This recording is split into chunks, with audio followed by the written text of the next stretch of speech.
remember, on the internet, it's very tough to discern whether it's a purely international conversation or whether a purely domestic conversation. I mean, you say In-Q-Tel says it wants Visible to keep track of foreign social media and give spooks early warning detection on how issues are playing internationally, but that tool can just be used inward. I mean, obviously, right? It's the internet. There's no hard national borders, and all this stuff is already out in the public. So it's a little hard to fathom that there wouldn't at least be the temptation to use it domestically. What's the military's policy on soldiers using Twitter?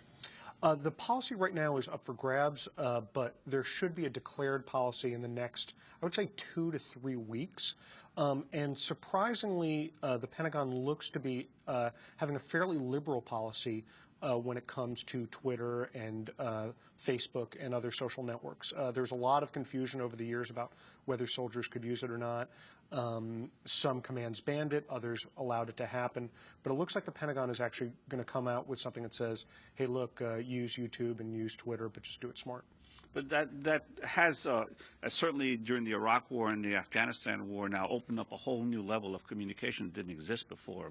Ordinary soldiers being able to get information out to their family or to people here in the United States that normally would not have happened in previous wars. Yeah, that's absolutely true. And in this period of confusion where it wasn't clear what the regulations were, a lot of times insecure commanders would sort of slap down their soldiers if they printed something that maybe was a little bit subversive or didn't quite hew to the party line.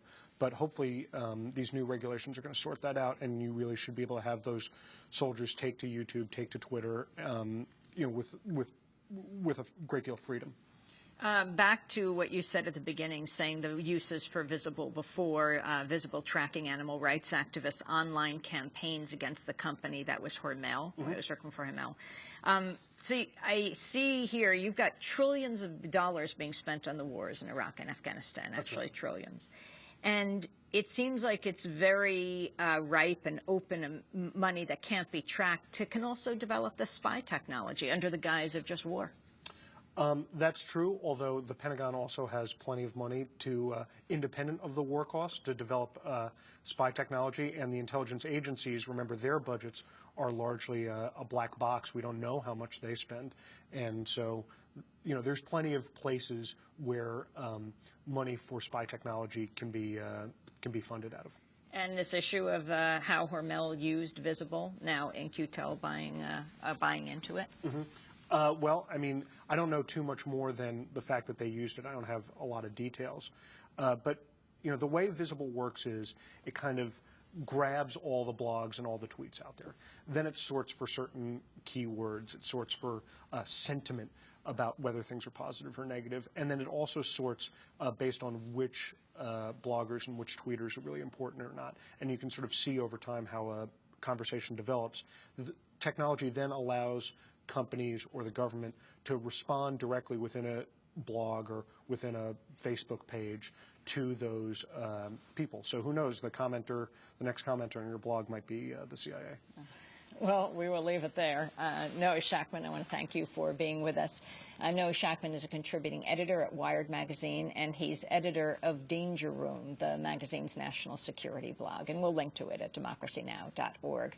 That does it for our broadcast. Democracy Now! Produced by Mike Burke, Shrufa Bokadus, Aaron Mate, Angelique Kamet, Steve Martinez, Nicole Salazar, Honey Massoud, and Robbie Karen.